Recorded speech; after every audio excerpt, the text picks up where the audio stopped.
Hello.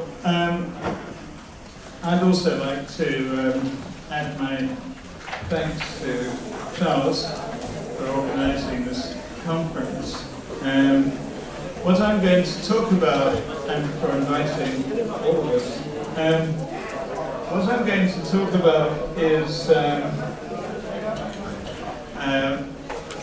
the political left in Britain and in Europe, and to address some questions about why the response of the left to anti-Semitism has been so inadequate.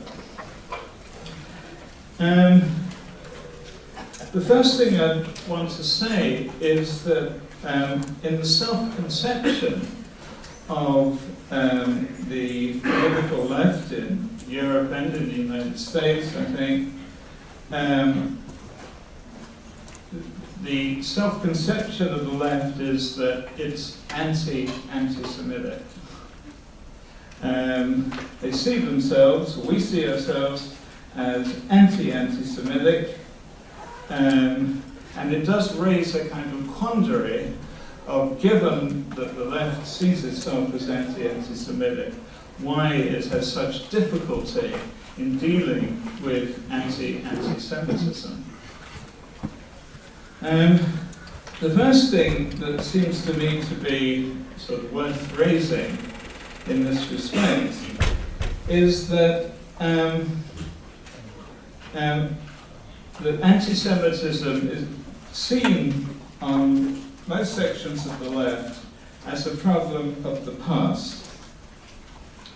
The temptation has been to give the story of European anti-Semitism a happy ending, and to pay tribute to the success, well, this is one of the temptations, and to pay tribute to the success of the new Europe in transcending its so-called longest hatred.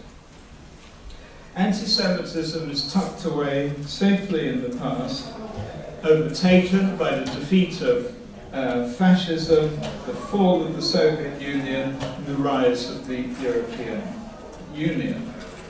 And particularly in the more liberal sections of the left, there's a tendency to associate the rise of political anti-Semitism in the late 19th century and its reappearance as exterminatory, as genocidal anti-Semitism in the 20th century, to associate that with the prevalence of a particular period of European history, namely a period in which nationalism was prevalent, and especially the ethnic nationalism that was said to take hold of Germany and Eastern Europe.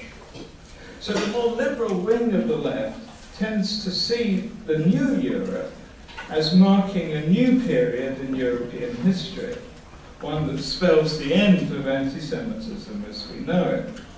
And in this reassuring narrative, the liberal left looks back to an era in which anti-Semites saw themselves as guardians of the ethnically pure nation state, and forward to a post-national Europe in which anti-Semitism is remembered only as a residual trauma or a kind of museum piece.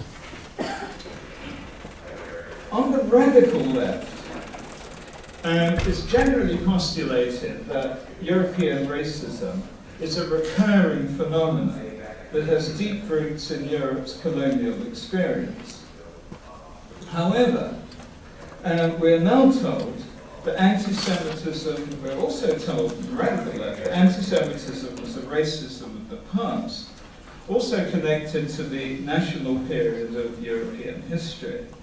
And as it's now given way to new forms of racism, especially Islamophobia, the race question, we're told, is no longer whether Jews can be good Germans or good French men and women, but whether Muslims can be good Europeans. This unreassuring narrative generally takes a skeptical view of the achievements of anti-racist movements in post-war Europe, but nonetheless shares the conviction with the liberal left that anti-Semitism has basically run its course.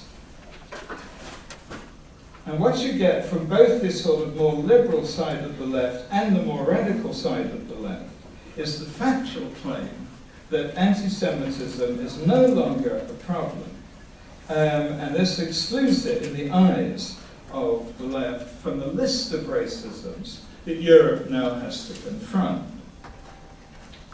Now, in both wings of the left, both liberal and radical, there are chinks in this particular armor, and particularly an awareness of the possibility of a regression in the form of ultra-nationalist and right-wing parties in many European countries.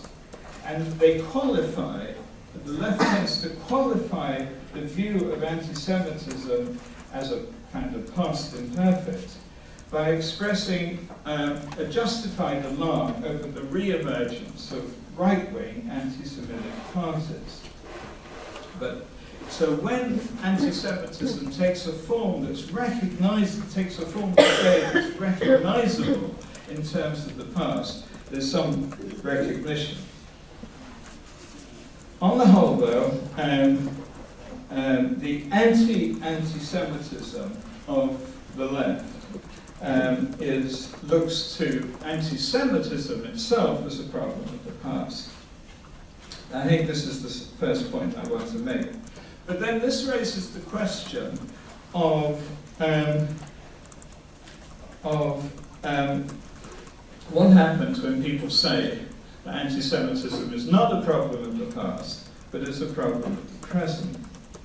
And the corollary, I think, of seeing anti-Semitism as a problem of the past has been, first of all, denial that anti-Semitism, if people raise the question of anti-Semitism today, a denial of its existence in one form or another. There's a lot to be said about denial, which I've written elsewhere. But hostility to those who see anti-Semitism as a problem of the present. So, hostility is directed at contemporary anti-Semites who, and particularly at new anti-Semitism theory as a particular mode, a particular kind of anti-Semitism. And the hostility of the left to new anti-Semitism theory, quote, which is often kind of all-embracing category to fix what they, to conceptualize what they don't like. The wrong-headedness of this kind of anti-Semitism, I think, has got three different, from the point of view of the left, has three different dimensions. One is the sheer claim that anti-Semitism is present in Europe in the here and now. The second is that the left itself is not immune to anti-Semitic temptations. And the third, of course, is bringing in the whole Israel question. Anti-Semites within the sort of new anti-Semitism framework, what we've shown is that a discriminatory logic exists in Europe, according to which Israel is depicted as a uniquely illegitimate state, and Zionism as a uniquely noxious ideology, supporters of Israel as a uniquely powerful lobby, and memory of the Holocaust as a uniquely self-serving reference to the past. Now, the fear we express is that behind this so-called critique of Israel, we actually find the re-emergence of old anti-Semitic tropes in a new guise. Blood libel, global conspiracy, secret power, world domination, indifference to the suffering of others, and an exclusive and obsessive concern over the self-interest of, so-called self-interest of Jews. So, why is it then? I mean, you'd expect an anti-racist left to say, okay, this is another form of racism which we have to deal with. So why is it that the left critics, who also declare themselves to be anti-Semitic, consider this particular form of anti-Semitism so unacceptable? And let's just go through descriptively some of the reasons that are given. This is by no means exhaustive list. First, yeah. Could you just briefly redefine anti-Semitism? Just a brief definition for those who missed it. Anti-Semitism as a form of critique of anti-Semitism. Is it a denial? Is it denying the existence of anti-Semitism today? Anti-Semitism as opposition to anti-Semitism, very simply. Against anti-Semitism. Against anti-Semitism. Thank you. Yeah. Okay, so let me rehearse some of the reasons. They say that contemporary anti-Semites first exaggerate the extent of anti-Semitism in Europe. Secondly, obscure the existence of other and much worse forms of racism in Europe, especially, of course, racism against Muslims. Thirdly, they say that we attack the conceptual framework that allows us to see other forms of racism, such as the language of Islamophobia. And then they say the whole problem of ignoring or wiping out other forms of racism is then accentuated by the propensity of contemporary anti-Semites to stigmatize whole categories of people as anti-Semitic, be they Muslims, Arabs, the left, liberals, even the European Union itself. In the eyes of the left, this kind of othering of anti-Semites manifests its own racism. They maintain that in the spirit of exclusivity, contemporary anti-Semites, it is a sort of odd term, misappropriate the history and memory of the Holocaust to privilege the suffering of Jews over the suffering of other people. And in so doing, we're said to reveal ourselves indifferent to any suffering other than our own. Crucially, perhaps, they say that contemporary anti-Semites mainly invoke the charge of anti-Semitism for essentially dishonest reasons, especially to obstruct and defeat criticism of Israel, and that actually what contemporary anti-Semites do is debase the language of anti-Semitism itself. So that's the sort of critique. Now, all this, of course, has a kind of smokescreen quality of not dealing with the problem of anti-Semitism itself. The first thing I would say about this left critique of anti-Semitism is that, morally speaking, the universal principles it advances are basically, for most of us, non-controversial, almost banal. Of course, we ought not to exaggerate the extent of anti-Semitism in Europe in order to make it appear worse than this actually is. Of course, we should not stigmatize whole collectivities or peoples as anti-Semitic, be they Muslims or Europeans, or indeed the left. Of course, we should not privilege the struggle against anti-Semitism to the exclusion of that against other forms of racism. And of course, we should not deploy the Holocaust to wipe out the sufferings of other people.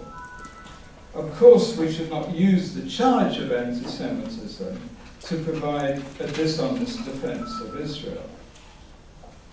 And of course, we should not devalue the coinage of the word anti-Semitism by overusing or abusing it.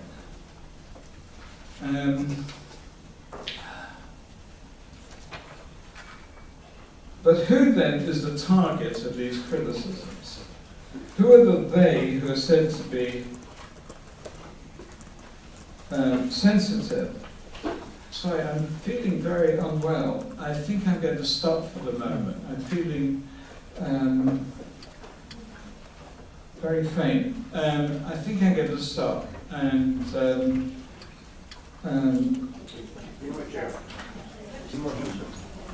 I'm David Hirsh.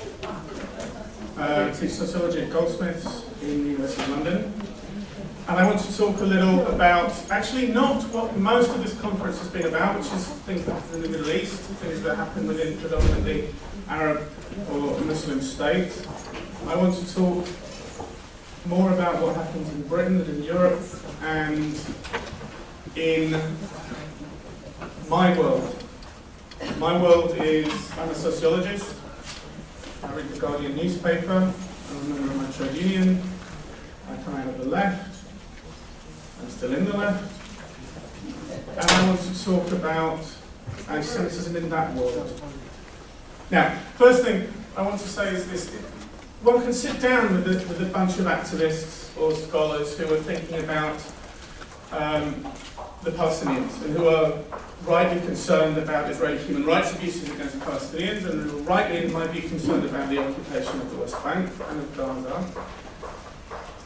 And one can sit with them and one can explain, one can go through some of the ideas, one can explain why a boycott of Israel and nobody else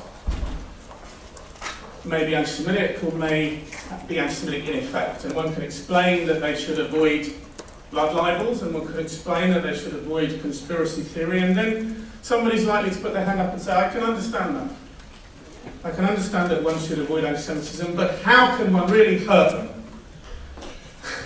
And it seems to me that wish, that hunger to prevent Israel from getting away with something is quite a remarkable phenomenon. I want to start by, I want to make a number of points. I'm here and there, and I don't want to repeat everything that everybody's said. One of the facts about the world we live in is that racism and racist discourse, including anti-Semitism and anti-Semitic discourse, is usually difficult to spot. Very rarely do we have a racist running around saying, I hate blacks, or we have an anti-Semite running around saying, I hate Jews, or do we have an Islamophobe running around saying, I hate Muslims. It's very rare. So it's a fact of the world in which we live that one has to use judgment and knowledge and experience to find and to see racism. And I include anti-Semitism. Anti-Semitism is very rarely obvious, and one needs to be able to apply criteria and judgment to find it and to recognise it. And it's evidently highly contested where it lies. And there's another fact about the world in which we live, is that the important problem isn't necessarily in whether this or that particular claim or this or that particular act or this or that particular speech is racist or anti-Semitic. Because what I'm interested in is I'm interested in a discourse in which every element may be anti-racist or anti-Semitic, yet which can as a whole in effect, be racist or be anti-Semitic or have racist or anti-Semitic effects. So we're living in a world where racism and anti-Semitism is sometimes difficult to spot. And we might, in this conference, think anti-Semitism is very easy to spot, but I'm here to tell you that most people around the world find it very difficult. And conversely, I suspect many people might find other forms of racism and bigotry difficult to pin down and to spot. And this is a battle over discourse, it's a battle over ways of thinking. In Britain, it's not a battle on the streets, anti-Semitism. Jews are not at threat in the street. Jews are not a threat from being excluded from British society. Jews are not a threat from being excluded from professions. There is no anti-Semitic party ready to take power. This is not a physical threat to Jews. The anti-Semitism we see in Britain is on the level of discourse. It's on the level of ways of thinking, and it manifests itself almost entirely around ways of thinking about Israel and Zionism. Excuse me, what about the number of attacks? Yes. The Discourses looks like 430. Yes, I noticed that one of Dina's figures had 100, well, for 1 year, 181 attacks in Britain and 4 in Spain. Yeah, now, I would put it to you that that tells us more about the CST's excellent work in counting attacks and less about what happens in Spain. Last year there was a very big spike in anti-Semitic incidents in Britain. Part of the reason was because about 30 of those incidents were counted from anti-Semitic emails which were sent to me, right? Now, even if there were 184 anti-Semitic incidents in Britain, I think that's very low. I think there were many, many, many, many more anti-black racist incidents, anti-Muslim incidents. So, in my view, the importance of anti-Semitism at the moment is in the discourse, is in the ways of thinking. And moreover, in my view, it's not absolutely mainstream in Britain. Anti-Semitism doesn't manifest itself in the popular press or in popular television. It doesn't manifest itself in the right-wing press particularly. It manifests itself largely in my world, in the one that I described earlier on. So there is a subculture in which anti-Semitic ways of thinking are normalised. That subculture relates to the mainstream in rather alarming ways. And that way of thinking is becoming in some ways normal. For example, David Cameron, our new Prime Minister, who's in some ways the most right-wing Prime Minister we've had for decades. David Cameron the other day was in Turkey toadying to the regime, and he demanded of Israel that there should be free movement of people and goods in and out of Gaza. Astonishing. David Cameron wouldn't dream of allowing free movement of people or goods from Gaza into Britain, or from Afghanistan into Britain, or from Iraq into Britain, or from France into Britain. Wouldn't allow it.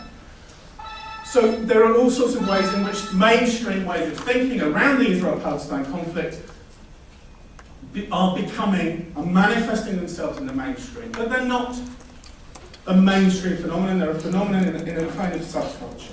Now there's a zeitgeist, there's a way of thinking.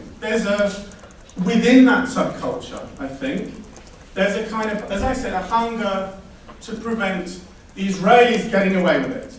And you can see that if you go to UCU Congress, actually, the academic trade union. You can feel the excitement, the frisson of excitement when it comes to preventing the Israelis getting away from it. The frisson of excitement about the courage required to stand up and oppose the Zionist lobby, the Israel lobby. You can feel it. And what we're talking about is a rather difficult analysis. It's a discursive analysis. I think it's similar to the work that Stan Cohen did in the 1960s around the moral panic. Stan Cohen is a very well-known sociologist. And what was happening in the early 60s was that modern rockers were going down to Brighton, down the seaside on a bank holiday and fighting each other. And Stan Cohen said, yes, there is a thing here, but what's happened with this thing, this little thing, a few fights on a bank holiday, is it's been blown up into a national moral panic about youth culture, about sexual liberation, about the 60s, about everything. He says that what happens at the seaside on the bank holiday becomes symbolic of everything that everybody's worrying about.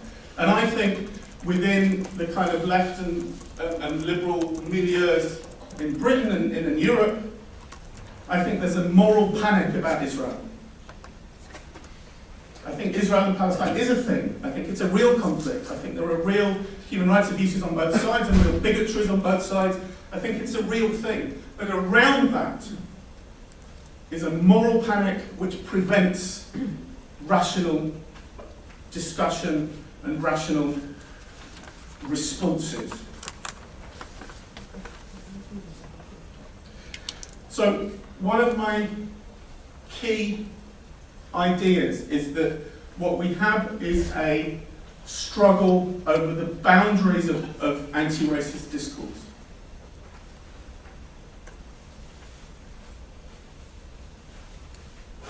If you raise the issue of anti-Semitism in Britain connected to the Israel-Palestine conflict, you will be portrayed as somebody who is committing a faux pas, who is being vulgar, who is being unscholarly, who is putting his own Jewish interest before all, who is raising it illegitimately in order to silence criticism of Israeli human rights abuses.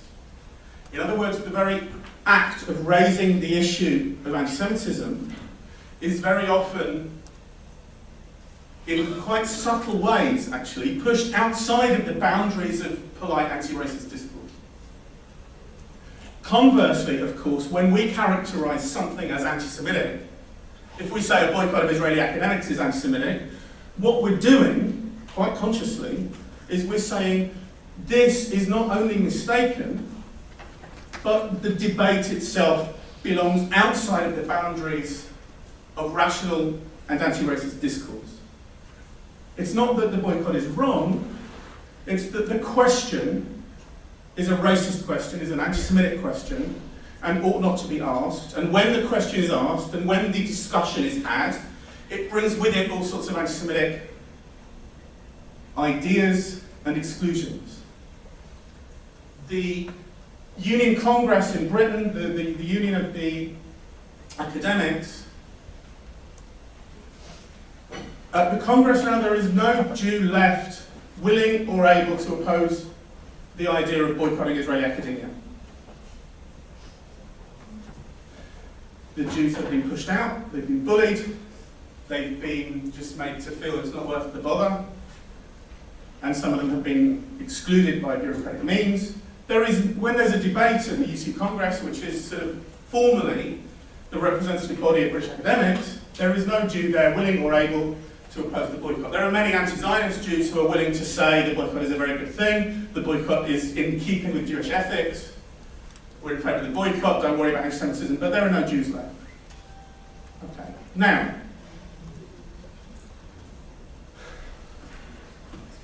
those Jews haven't been killed, they haven't been gassed, they haven't been sacked, they haven't been beaten up, yet they're not there. So, here's an interesting thing. I was talking to a colleague from Holland. I think most of you will know about the Carol Churchill play, 7 Jewish Children. It was a play about how it is that Jews can remain unconcerned about the killing of Palestinian children in Gaza. And the play was written from the imagination of Carol Churchill. Carol Churchill is not Jewish, she doesn't know what Jewish families are like, she's never done any research into Jewish families, yet she draws a fictional picture of what it's like to be in a Jewish family and how it is that the Holocaust drove us neurotic and therefore impels us to bring up our children in such a way as not to care about the suffering of Palestinian children. That's the play. Now, a colleague of mine was asked to go on a panel in Holland, and I said to her, what was your reading of the play? Did you find it anti-Semitic? And she looked at me and she said, I can't call something anti-Semitic in Holland. It's too big. It's too much because of the Holocaust. I cannot call something like this anti-Semitic. Now here's an interesting thing. That the act of calling something anti-Semitic is like, it's like thought to be so big and so strong, like a nuclear bomb. And the act of calling something anti-Semitic often has the effect of exploding the whole field of discourse. So you can't have a rational discussion about whether Carol Churchill's play uses anti-Semitic motifs or whether it doesn't. Because raising the issue of anti-Semitism is already so big and so huge that it obliterates the whole field of discourse. So we don't have a rational debate, we have a struggle over the boundaries of legitimate discourse. The play is legitimate, and the Jews are trying to push it illegitimately across the boundary. On the one side, the play is anti-Semitic, and Carol Churchill is trying to bring anti-Semitism within the boundaries of legitimate discourse on the other.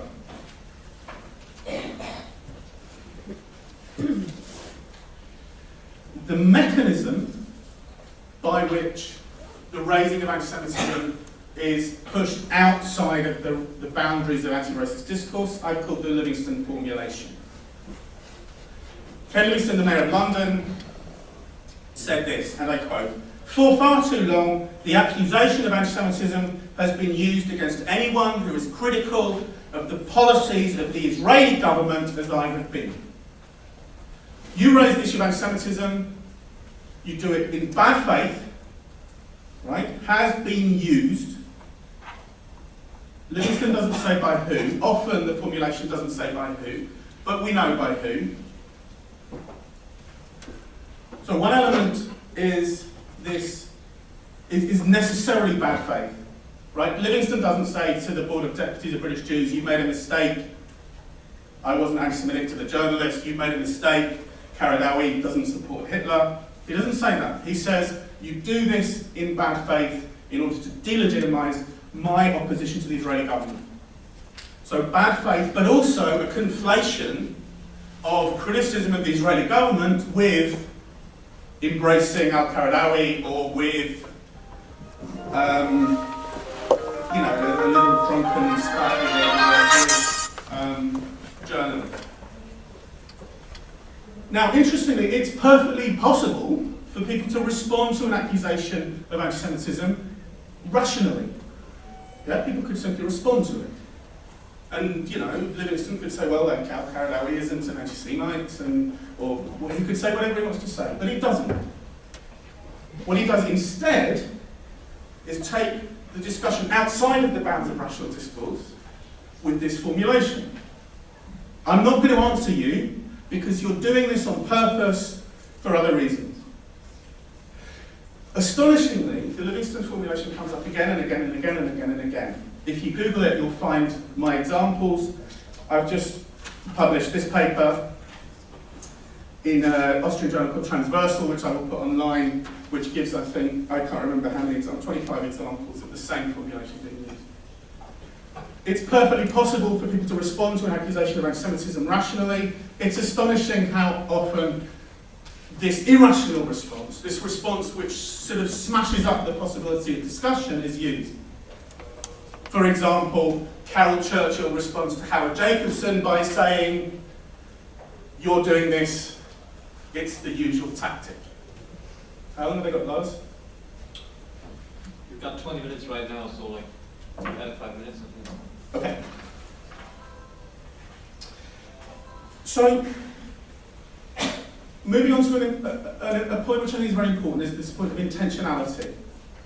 As I said before, sociologists of race and racism, anti-racist and activists are very, very comfortable with the idea that racism is usually not a product of the hatred of blacks or of Muslims or of Jews. It's not usually a product of hatred, it's usually a product of institutions and practices, of discourse. It's usually something which people deny and which people are not aware that they're doing. In Britain, 10 or 15 years ago, I can't remember when, 15 years ago, there was a landmark case where Judge McPherson judged that there was a problem of institutional racism within the Metropolitan Police. Everybody knew what that meant. It meant that there were practices and norms within the police force which led to racist outcomes for Stephen Lawrence in particular. Now, only the Police Federation, the kind of trade union of the policemen, said, "How dare you accuse my people of being racist?" Because everybody else understood that this wasn't an accusation of racist intent on the part of police. Nowadays, when you raise the issue of anti-Semitism in regard to Carol Churchill or to Judith Butler or to anybody else, they will insist on a very strongly intentional notion of anti-Semitism. Carol Churchill will look inside her own mind. It's great because we now have access to the perpetrator. It's me, right? So I can have a methodology which usually I can't use as a sociologist. I can look inside my own mind and I can find, not only am I not anti-Semitic, but I hate anti-Semitism and I oppose anti-Semitism wherever I see it. So Carol Churchill looks inside her mind. She says, "I'm not anti-Semitic, therefore I don't have to relate to the argument. I have to explain why this malicious accusation is made." This is not how we normally deal with accusations of racism. Normally, we look at the argument. We look outside of ourselves, not inside of ourselves. We think about the parallels of the blood libel, about the history of boycotts and exclusions of Jews. We look at the history of Israel-Palestine and the Islamist movement and all of the stuff that we would normally look at, and we make a judgment. It's not easy. We might judge it wrong. But we make a judgment about what is anti-Semitic and what isn't. These guys insist that that isn't necessary. Why? Because they can look into their own hearts and say, "I don't hate Jews." And they don't. End of discussion. So those twos and frozen intentionality are very, very interesting. I think. I'm going to leave it at that. Hopefully we might have a little time for discussion. And I'm sure I've been really clear with various things, and people can ask me and test me.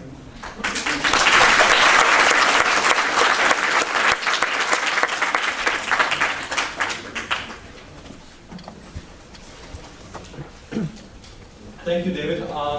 Given the time frame, even I do hope that Robert is getting better. We'll still have some time to discuss it. I'm not going to talk forever, so you have to turn on me and cut me out here.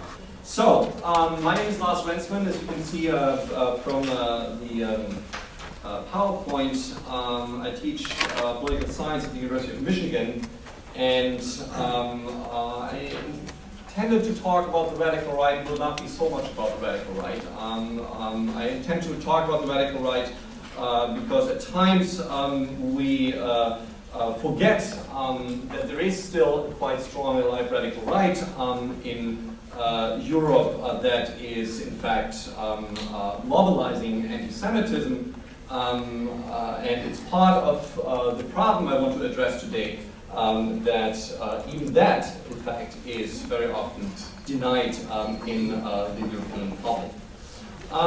So before I start to talk about that, I want to address a few parameters of what we're dealing with in the European context. Now, it doesn't come to any surprise to you that Europe is part of the problem. Europe takes part in what we witness here as a rise of global anti-Semitism, and there are various indicators for that. One is the aforementioned indicator that we have an enormous rise of anti-Semitic incidents, of violent acts, of hate crimes. Now, no matter what you do with statistics, and we know that particularly police statistics, every country does a different job. I can assure you 4 is not the right number when it comes to Spain.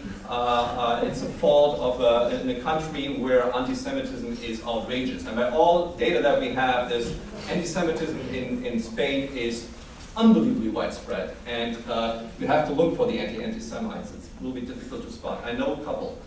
But no Spain bashing here. It's a European problem. We have a rise of hate crime, we have a rise of violent acts, and by all means that we have to figure that out, it's the highest that we ever had since 1945, and that is no kind of alarmism or anything. We also have a rise of anti-Semitic and anti-Zionist attitudes, particularly significant over the last 10 years, of course with fluctuations, of course with country-specific differences, and so on, but clearly there's a rise, both anti-Semitism and expressed anti-Semitism in the form of anti-Zionism. We have, just to give you a couple of polls or surveys that we have, more than 50% of Europeans now believe either strongly or somewhat that what the Jews are doing to the Palestinians isn't any better than what the Nazis did to the Jews. Now that classifies, according to all definitions that we have of anti-Semitism itself as anti-Semitism. It is equating Jews and Israelis with Nazis. It is offensive and, as I argued, anti-Semitic. 50% all over Europe? That's the average over Europe. That's the European average. Again, like fluctuations, that's the European average. That's why I have this rough number, but it's that's the overall European average. Then we have, of course, a rise of public events and campaigns. We have things arguably inconceivable just 20 years ago. That we have boycotts not just against Israelis, even boycotts against Jews. And the City of Rome union leader has called that we should boycott all Jewish stores and shops. We have boycotts of Jewish athletes, of Jewish Israeli teams competing in international competitions such as the Davis Cup in the city of Malmö. This boycott campaign that was endorsed by the city council, who apparently found the participation of Israelis in an international sports event in the city of Malmö offensive. We have events like the cancellation of the Holocaust Memorial Day in various cities, including the city of Catalonia, the city of Barcelona, and by the regional government of Catalonia in 2009 during the Gaza conflict in early 2009. With the argument that while a Holocaust against the Palestinians is happening in Barcelona, we cannot have any memorial events for the Jews that were murdered during the Holocaust. Now these are just a few. I could spend a long time explaining more about these few of the events and indicators of the rise of anti-Semitism in Europe, which really is the background here for what I'm talking about. Just a few more of those polls and statistics. Look at Spain here. 74% believe that Jews have too much power in international financial markets. Again, you have these country-specific variations, but even this classical form of anti-Semitism is alive and kicking. Now, this is, of course, debatable how you judge what is classifies as anti-Semitism. It's part of the classification struggle or a classification discourse. Once again, I think Spain is quite at the forefront here, but let's put this aside for now. For mobilizations of political anti-Semitism, I'm really talking about political anti-Semitism, not just, what David pointed out, discursive aspects, really political anti-Semitism. Against the background of this rise of anti-Semitism, also of anti-Semitic attitudes, conditions have become more favorable for political mobilizations of anti-Semitism. Again, arguably much more favorable than they have ever been since 1945. To target the collective Jew of Israel in particular, to use Israel and the Middle East, conflicts in the Middle East, as a political topic has become more important. In fact, it has become the wedge issue, with one part of the edge of the wedge getting smaller and smaller. A wedge issue that arises, that instigates this kind of moral panic that David Hirsh was mentioning. Another favorable condition, you might say, is the fact that there are globalization losers. I'm not talking about like the social, necessarily the social deprivation, but the subjective deprivation. People are unhappy, feel uneasy with globalization and modernization. And classically, just like during the first industrial revolution, in the second post-industrial revolutions, it's a classical anti-Semitic trope to blame the Jews for modernization effects and modernization crises. I'll get back to that in a few minutes. And we also observe an erosion of boundaries of the legitimate discourse about Jews. And again, both aspects here, the overt kind of anti-Semitism in cartoons, even in mainstream media. Just spent a couple of weeks reading some particularly Greek, Italian, and Spanish newspapers, Spain again. And you'll find the likelihood that you find anti-Semitic cartoons and even anti-Semitic statements, including interviews with David Irving in Mainstream, the second largest paper of Spain, El Mundo, for example. Anti-Semitism, anti-Semitic discourse becomes much more legitimate, even both in its blatant form, but also in its modernized variations. And both through the classical media and, of course, also through new internet media. Now, until recently, and that's something that David also pointed out, mainstream parties, by and large, have not used anti-Semitism to mobilize people. So this kind of mobilization of anti-Semitism, particularly by mainstream democratic parties, has been illegitimate. However, even in that case, as I have to qualify this, there are some, again, there needs to be some qualification. When I think about David Cameron, what he was doing in Turkey, I was wondering to what kind of audience he's appealing. Well, in a very subtle way, he didn't make an anti-Semitic statement, but he appealed to a certain climate here, and he was clearly, I mean, there's undoubtedly, as a conservative, newly elected politician, quite mainstream, I'd say, appealing to anti-Semitic sentiments, and particularly courting Turkey, which just at this point has become at the forefront of hostility against Israel and to coalition building with state-sanctioned anti-Semitism of Iran. So quite a move there. I also might mention that the German parliament, known for being so pro-Israel, you know, the Germans, we have all learned from the past, everything's great, forward-looking, and we are the good partner of Israel. The German parliament just a couple of months ago took a decision unanimously to blame Israel for overreacting. This is the new phrasing, overreacting to the so-called peace activists of the flotilla. Unanimously, from left to right, from conservative to liberal, from government to opposition, the entire parliament supported that declaration. Now again, this is not a case of anti-Semitism, of course, but usually this kind of unanimous decision on any topic whatsoever, let alone Iran or you name it, does not happen in the German parliament. So it's truly exceptional. It's also exceptional in the case of Israel, and it signifies a certain shift in the discursive climate that we operate in here in Europe. Still, to finish my point here, there is space for the left in particular, for the right and the radical right and the radical left, to mobilize anti-Semitism more overtly. That's not what's going to happen in context of the mainstream parties. David Cameron was off to a good start. Let's see where he ends. But the context here is that actually there is space, there's demand for anti-Semitism, and there's space to mobilize anti-Semitism in the public that has become more acceptable, has become more legitimate, and that includes, again, in various cases, mainstream media.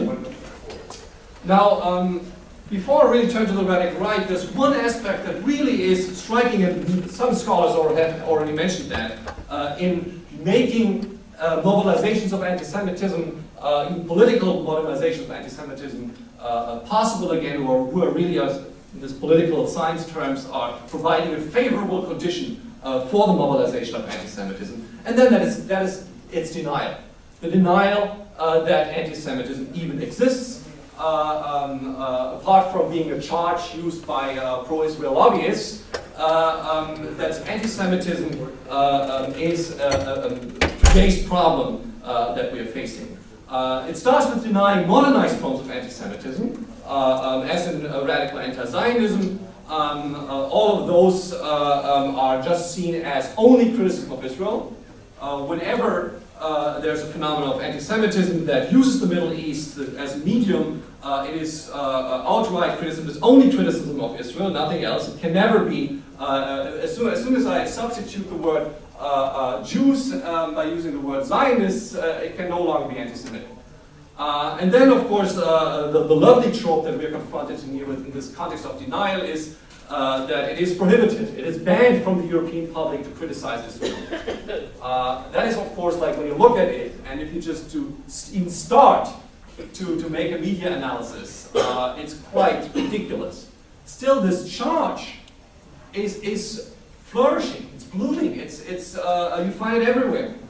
It's apparently, or our people argue that it's impossible to criticize Israel, even if constantly by, even within mainstream media, the right of Israel to exist, the right to Jewish self-determination is denied. There's also something we have talked about here already, of course, the denial of Islamic anti-Semitism, both at home and abroad. We might see this in the context of what Robert Fine has called once inverse Orientalism, or resurging Third Worldism, that is a kind of glorification of Third World countries, Third World leaders that are portrayed as the truly good forces of humankind collectively, and thus can do no harm and certainly cannot be anti-Semitic. Now, to get to my point with the radical right, one strategy that I have encountered to delegitimize and demonize Israel, many strategies that there are, and actually in doing so, of course, also legitimate violence against Israelis and Jews. If you demonize and dehumanize Israel and Israelis, it becomes legitimate to act against them. If Israelis and Jews are Nazis, what do you do with Nazis? You fight against them. You resort actually to violence, and violence is legitimate. Now, one way to legitimize and demonize Israel is to associate it with fascism again and again and again. Just Google Israel and you'll run into these Nazi comparisons. And one way, of course, to associate it is today to associate Israel with then the radical right. Radical right, by and large, it is resurging in Europe, but by and large, by the mainstream public, it is not legitimate. Because of the history, radical right is something you don't want to associate with. Now, we have cases, particularly in Eastern Europe. We even had some cases, and we have today in the Italian government, cases where radical right parties like Lega Nord are part of the government even, as junior partners, but still by and large there's somewhat important sanitaire. Radical right is bad. We had some bad experiences with that in Europe. So one of the moves that has been done recently is to associate not just Israel with Nazism, but actually those who show solidarity with Israel with the radical right. Generally to create this myth that the radical right is really on Israel's side. And that really gives us justification to attack it. Now, what I've looked at in my study here is that radical right is quite anti-Semitic and quite anti-Israel, explicitly so, increasingly so. However, the claim is, the denial is, that the European radical right is now anti-Semitic today, and has presumably become pro-Israel and pro-Jewish. One scholar, Martin Bunzel, claims it outright in a book and has given, as far as I know, talks at many Jewish centers here in America, claiming that Islamophobia has replaced anti-Semitism in Europe, which was quite along that discourse that David mentioned, and the radical right is now pro-Israel and pro-Jewish. Now, what examples does he give? He gives the example of the Vlaams Belang. The Vlaams Belang in Belgium, which tried to reach out to the Jewish community unsuccessfully and launched anti-Muslim, anti-immigrant campaigns. The other example is that there is a Jew that works for the Freedom Party of Austria. Well, amazing evidence. I have some other evidence, and I analyzed the platforms and campaigns of radical right parties, and we see that really the Flammbelang is the only party, radical right party of any relevance. I'm talking just about relevant radical right parties that actually compete electorally and have chances at times to enter local, regional, or national parliaments. And the only party is actually the Flammbelang, where we don't find a high salience of anti-Semitism, anti-Zionism, and anti-Israel discourse. Now I have to see how much time do I have left. So we look at the platforms of the radical right. This discourse that associates the radical right with being pro-Israel and pro-Jewish is, of course, from all I could find out, wrong. In fact, the radical right increasingly uses and remobilizes anti-Semitism. For sometimes the new radical right hasn't done so, but now it's increasingly focusing in its campaigns and political statements of Israel as an aggressor, the fight against imperialism, including, of course, American imperialism and the Middle East. Of course, it also mobilizes against immigrants and Muslim minorities in many cases, but really it addresses these new global issues and in many cases uses anti-Zionist propaganda and ideologies in their campaigning. Now, in that context, the extreme right specifically attributes to the Jews the power of global international institutions, of multinational banks, of cultural change, cosmopolitan cultural change and global wars.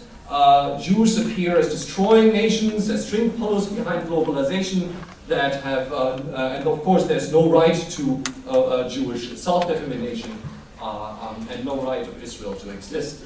What we also notice is against this claims of denial that we're facing, not just in the public but also in the scholarly community, is a split in the radical right between domestic and international positions.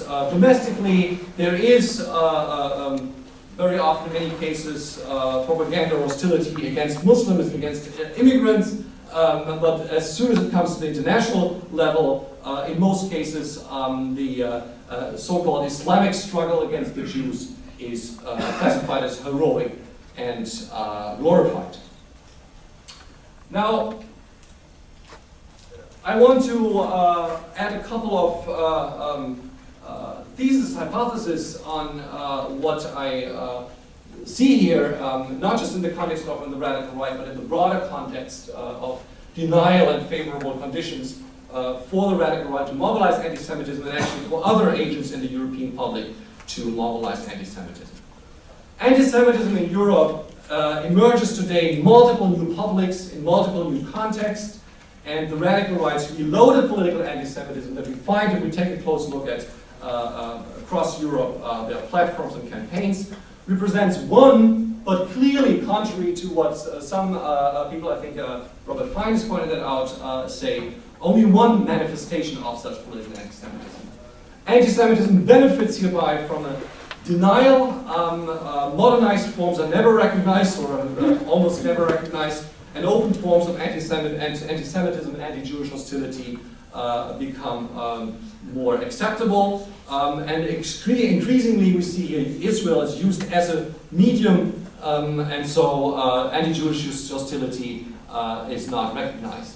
That is part of a process of changing discursive boundaries, in which it has become increasingly common in popular discourse to blame Jews in Israel for anti-Semitism. So if anything happens, it's the conflict in the East, Middle East's fault that makes people attack synagogues.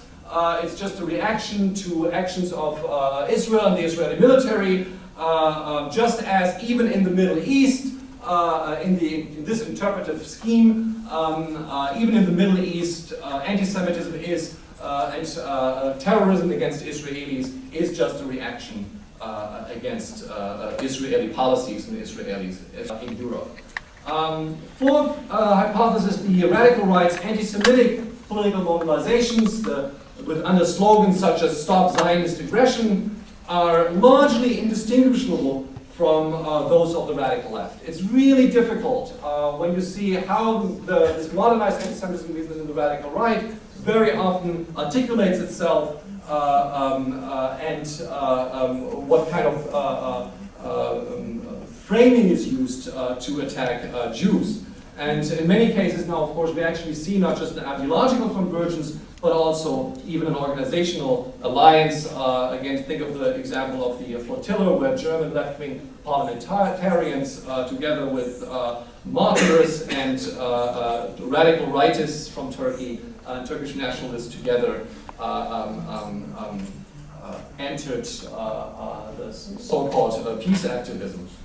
So this is part of an anti-Jewish ethnic nationalism in which the third world and third world peoples are glorified, but the Jewish state has no right to national self-determination. So finally, fifth, the anti-Semitism can be, in the theoretical terms, to some extent. Anti-Semitism is a lot of things because it's such a flexible form of, and logically contradictory, irrational form of hatred. Anti-Semitism is, among other things, an objectified form of anti-modernity.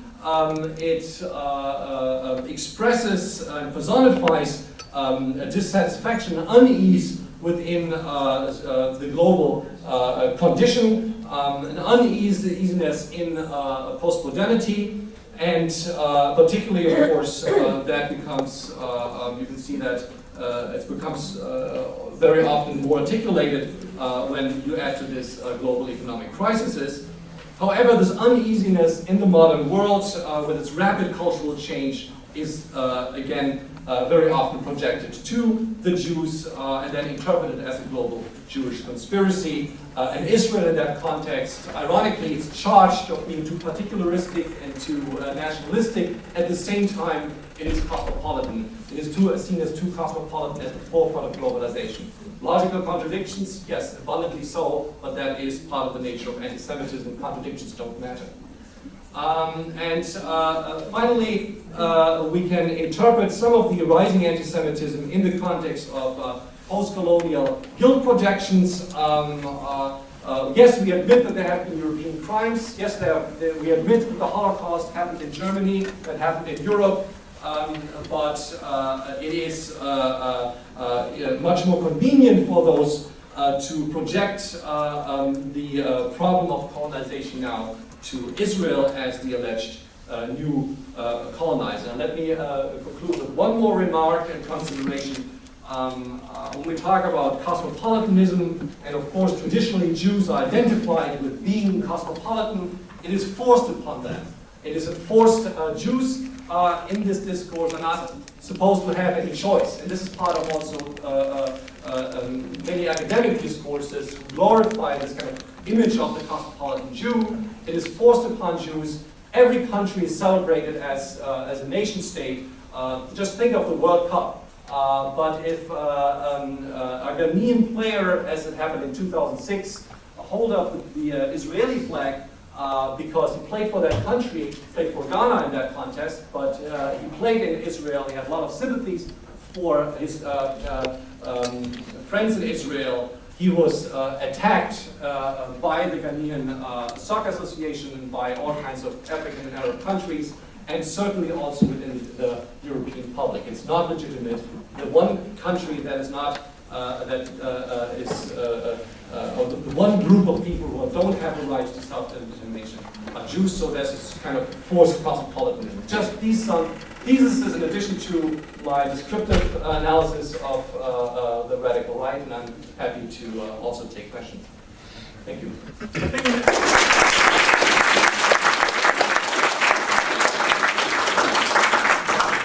I think we have 10 minutes, so if people want to ask really short, sharp questions, we'll try and use them.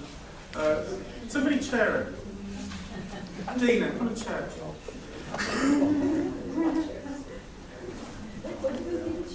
I don't know.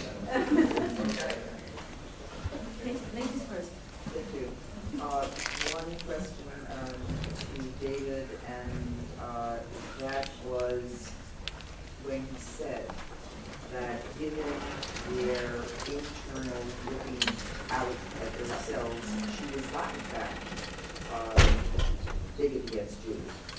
I would like some expansion of that.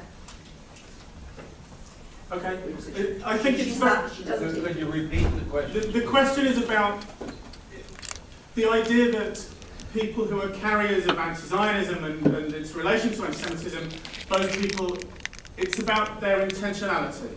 And my argument is precisely that they do not believe that they're Jew haters. They're not people who hate Jews.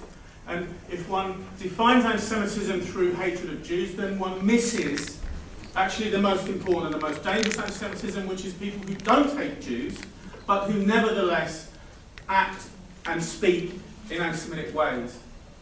And if you ask, you make an accusation of anti-Semitism, people tend to look within themselves and find themselves not guilty, rather than looking at what they say and analysing whether or not what they say is problematic. That's my point. I know the question, if I may, in terms of David Cameron's statement while in Turkey, who is his audience? Well, David, No, free to make that statement. who's... Please repeat the question. Yeah. The question is, whose audience, what is the audience David Cameron is speaking to? He makes these kind of comments as he did in Turkey. Well, I'd say, there are two audiences, right? The one audience is the Turkish audience, and the other is the audience at home. And I do think this is included. I hope this was a big mistake, as Paul remarked in the conversation yesterday that he will recognize. But at this point, I think it's not a good sign. And it is appealing to I'd say, to a domestic audience as well. Cameron's interesting because he's making unprecedented budget. He wants to cut the British budget by 25%. He's making really serious cuts, but he's doing so with a liberal ideological cover. It's new for Britain. It's quite interesting, and the liberal ideological cover sits very nicely with comments about Gaza. Thank you. Please. Questions for each of you briefly. Lars, can you unpack a little bit of your categories? I really don't fully understand what you mean by postmodern anti-Semitism. Can you talk a little bit more about the notion of Israel as the collective Jew and whether or not you think this is a problematic formulation or what you feel about that? Can you talk about whether there is some ways, and if it's important or not, to separate anti-Zionism from anti-Semitism? And post-colonial guilt projection. Could you say a little bit more about that? And then just to use that to connect to... I'm sorry. What you ask gives way for another lecture. We cannot allow that the time you ask 4 questions that begin with Abraham Avinu and and some of them were addressed, anti-Zionism, anti-Israel. Perhaps you will address only the first one. Okay? Yeah, with postmodern anti-Semitism, I mean that it has become legitimate to make certain statements that have not been legitimate before. So it's basically just describing a certain condition. And part of this, in terms of content, is that you celebrate national identity. It's a resurgent third worldism, as I call it. Actually, Robert Fine has called it inverse Orientalism. You project basically something on the third world, glorify and celebrate this different, cultural pluralism. Everyone is different, and celebrate actually collectively. But at the same time, of course, one collective is accepted from that rule, and that is the collective Jew of Israel. So one nation does not have a right, is not celebrated. We know that all nations have historical, the borders and boundaries of nations are historically arbitrary. You can see the Maoris are claiming being natives. Well, they came there 500 years ago and expelled the natives. I mean, you have all kinds of circles of life where this entire idea that there's an essential, existential essential border that has been given by God is contested, right? Boundaries are contested, states are contested, and so forth. But the fact is, like, only one country is delegitimized in its borders and its existence, and that's what I'm calling in this context, like, there's a celebration of plurality, of plural nations, but at the same that fits apparently somehow nicely with the idea that one state doesn't have the right to exist as such. Just maybe briefly to the post-colonial guilt aspect, I think guilt is always like a strong motivational factor for kind of resentments. You know, no one wants to live with guilt. There's a concept of secondary anti-Semitism, particularly in the German context. Jews are blamed by their very existence, because of their very existence, for steering feelings of anti-Semitism. By their very existence, they're blamed for the memory of the Holocaust. The memory of the Holocaust is not something you like to, it's not an issue you like to remember. It's not that Germans love to just remember the Holocaust, right? It's kind of uncomfortable. And so if something's uncomfortable, you blame the messenger. And the messenger, Jews are seen as the messenger in many contexts. And that gets a different dimension in the European context, where the history of colonialism and colonization is also split off, projected onto, as I argued, to Israel. But I probably have to speak to that. You will discuss it later. Yeah. David, your point about Stanley Kahn is really big, and I think the idea of Israel's moral panic, moving into folklore, is really where the action is for understanding people who's reaction to Israel right now. But the only thing, and it's a great lecture, the only thing I have difficulty with, I'll refer to Michael Wine on this, you almost minimize the anti-Semitism isn't a problem in so much, not in real life. No? All right. So maybe I mean, it's a huge problem, but it's a problem in terms of discourse, in terms of the ways in which I disagree. Where's Michael Wine on this? Michael, 2008 statistics, number of attacks in England on Jews. Just before my comment, obviously, as it becomes more of a problem in discourse, there's a danger that it becomes more of a problem on the street, and that may certainly be starting, but that's not where we need to really focus our attention at the moment, in my view. Mike? Go ahead. We tend to look in the UK at anti-Semitism in two ways. One is incidents and the other is discourse. For the last few years, in parallel to our incidents report, we've been publishing the discourse report, which, as you can imagine, takes an awful lot of time to write because of the way in which our guy in the office has to work his way through all the different issues, but nevertheless, we feel it's important to try and measure discourse in the same scientific way that we measure incidents. The point about incidents in 2008, 2009, and indeed 2010, because we had the first 6 months figures, is that firstly the incursion in 11 and then Operation Cast Leg led to enormous spikes, particularly Cast Leg. When the incidents started to decline, and they didn't, as David mentioned, declined to the previous level, but remained at a high level. So we're seeing certainly a higher ambient level for anti-Semitism. The first 6 months of this year, we have recorded a figure that was less than the first 6 months of last year, but nevertheless higher than 2008, which I think proves that particular point. I would say that also that probably nobody belches in an anti-Semitic fashion in the UK, and we don't get to hear about it. And therefore, our capacity to measure is that much greater than everybody else, and that's why we're now keeping the police out to measure racism, because we've got 25 years of experience of doing so in a scientific manner. Right. The only reason I mentioned it is humanrights.org that stood out the first list of Muslim attacks in England. In 2008 and 2009, it was approximately 150. I think it's averaging about 600 to 700. I would like to say it's averaging because the figures are like this. Yeah, but I mean, it's also a trend that in Canada there's about approximately 1,200 anti-Semitic attacks last year. No, 50. I talked to you before. No, I will talk to you. No, there were no I'm 1,200 not going to argue with attacks you in about this. Canada. I'm not citing your statistics. I'm citing the neighborhood. You can You're check not that. citing my brief. The number is for all incidents, and this is what my point is trying to convey to you, that there is violence, and that there is discourse, and verbal, and visual, and one has an impact on the other.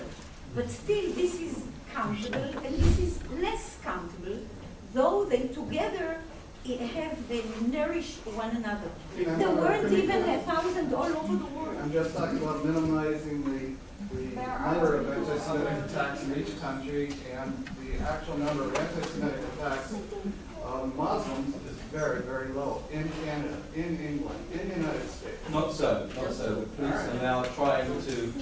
The fact is that until now, anti-Muslim incidents have been measured by Islamist groups, and scientific evaluation was done of them by one of Robert's colleagues at Warwick, and found that there were double and treble counting incidents.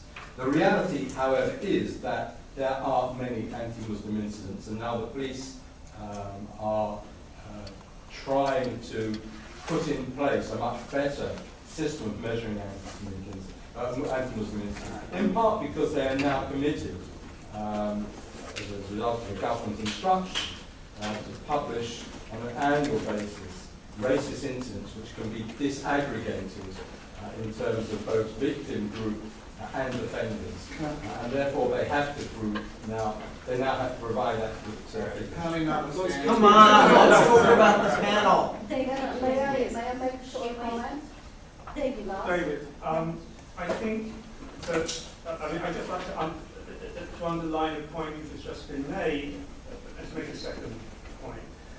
The point which David made and the point which Mike White made is that all these statistics need to be read in terms of the reporting mechanisms in each context. This is the ABC of social science. And I find it depressing that people are able to speak at a conference like this who don't understand the ABC of social science. The second point is a political point, which is to say that to frame the issue in terms of a competition, are there more anti-Jewish incidents than anti-Muslim incidents, is extremely unhelpful, which is not to say we are all unproblematically brothers and sisters and walk together shoulder to shoulder as a rainbow coalition. But the problems of societies in Europe that we face now are how these societies deal with difference. It's not that all differences are the same, but there is an overarching problematic that that reaches both anti-Muslim and anti-Jewish incidents, and to frame that in terms of a competition will not help us to understand what is going on in Britain and Europe. I just wanted to add that we do monitoring, you do in other countries, but we know the shortcomings of monitoring. If no one can belch in England, but many people can belch in Afghanistan. English people don't belch anyway, No. Yes, I would like to make a short comment. A day and a half into this conference, I am stunned, I am flabbergasted at the lack of imagination and the utter stupidity of anti-Semites. I mean, they're repeating the same things over and over and over now for 1,000 years. And what I'm trying to say is that Jews, as known as the people of the book and acquiring learning, we obviously see among anti-Semites there's a resentment that and an unwillingness to learn and to evolve. Each generation they're preaching to a different set group of people who have not had the benefit of the previous generation's anti-Semitism. We wish anti-Semites were really stupid. Well, there is an assumption. Because it's what the same as it is for teachers, were ruled in the Middle East, and it sounds a little more sophisticated in Europe, but it really isn't. Same old, same old. Thank you. Can we give one last minute to the two speakers? Can I just say one thing, please? I want to make people aware of an initiative that we have got going in the European Sociological Association in Europe. Research network number 31 of the European Sociological Association is a network which studies the sociology of racism, anti-Semitism, and inter-ethnic relations. It's organised by myself and Robert Fine and a number of people in Europe, and we're very proud of it as a space in which anti-Semitism can be researched and discussed seriously in Europe, and a space in which the relationships between racism and anti-Semitism can be discussed in Europe. And I just wanted to give people a heads up. The next conference is this time next year in Geneva. So if people are in social science or history, or we're not bothered about disciplinary problems, but our research network is I think, something very, very interesting, and I would encourage people to find the call for papers, which we will be putting out, and to see if they can come to Geneva next year for the European Sociological Association. Thank you. One last one, please. Would you like to have a briefing on Robert Fine's situation? Thank you. I just want to report to the group who's the be good Europeans. This unreassuring narrative generally takes a skeptical view of the achievements of anti-racist movements in post-war Europe, but nonetheless shares the conviction with the liberal left that anti-Semitism has basically run its course. And what you get from both this sort of more liberal side of the left and the more radical side of the left is the factual claim that anti-Semitism is no longer a problem. And this excludes it in the eyes of the left from the list of racisms that Europe now has to confront. Now, in both wings of the left, both liberal and radical, there are chinks in this particular armor, and particularly an awareness of the possibility of a regression in the form of ultra-nationalist and right-wing parties in many European countries. And they qualify, the left tends to qualify the view of anti-Semitism as a kind of past imperfect by expressing a justified alarm over the re-emergence of right-wing anti-Semitic parties. But so when anti-Semitism takes a form that's recognized, takes a form today that's recognizable in terms of the past, there's some recognition. On the whole, though, the anti-Semitism of the left looks to anti-Semitism itself as a problem of the past. I think this is the first point I want to make. But then this raises the question of what happens when people say that anti-Semitism is not a problem of the past, but is a problem of the present. And the corollary, I think, of seeing anti-Semitism as a problem of the past has been, first of all, denial that anti-Semitism, the fear we express, is that behind this so-called critique of Israel, we actually find the re-emergence of old anti-Semitic tropes in a new guise. Blood libel, global conspiracy, secret power, world domination, indifference to the suffering of others, and an exclusive and obsessive concern over the self-interest of, so-called self-interest of Jews. So, why is it then? I mean, you would expect an anti-racist left to say, okay, this is another form of racism which we have to deal with. So why is it that the left critics who also declare themselves to be anti-Semitic, consider this particular form of anti-Semitism so unacceptable. And let's just go through descriptively some of the reasons that are given. This is by no means exhaustive list. First, yeah. Could you just briefly redefine anti-Semitism? Just a brief definition for those who missed it. Anti-Semitism as a form of critique of anti-Semitism. Is it a denial? Is it the denying the existence of anti-Semitism today? Anti-Semitism as opposition to anti-Semitism, very simply. Against anti-Semitism. Against anti-Semitism. Thank you. Yeah. Okay, so let me rehearse some of the reasons. They say that contemporary anti-Semites first exaggerate the extent of anti-Semitism in Europe. Secondly, obscure the existence of other and much worse forms of racism in Europe, especially, of course, racism against Muslims.